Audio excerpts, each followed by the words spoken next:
সিউড়ি আইসি খুব ভালো লোক, সে ন্যায্য কাজ করছে, ন্যায্য কাজে আমি তার প্রশংসা করি এবং অন্যায়কে প্রশ্রয় দেবে না, রঙের দেখার দরকার নাই। আইসির কলাইটা ধরা মানে খুব নিন্দনীয় ব্যাপার, যত পারে ধরে যা অন্যায় আছে তার শাস্তি দেবে।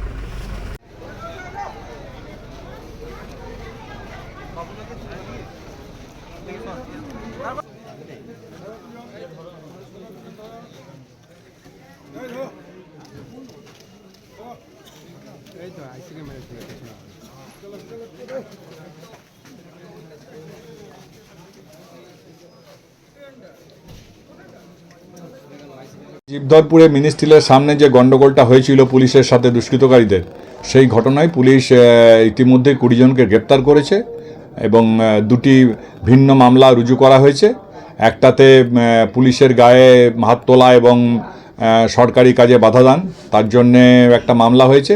তাতে তোমার একজনকে পুলিশ রিমান্ড নিয়েছে 7 দিনের জন্যে, এবং আরেকটি মামলায় তার কাছ থেকে আর্মস রিকভারি হয়েছে, তাকেও পুলিশ 7 দিন পুলিশ রিমান্ডে নিয়েছে এবং বাকিরা সব জেল কাস্টডিতে গেছে।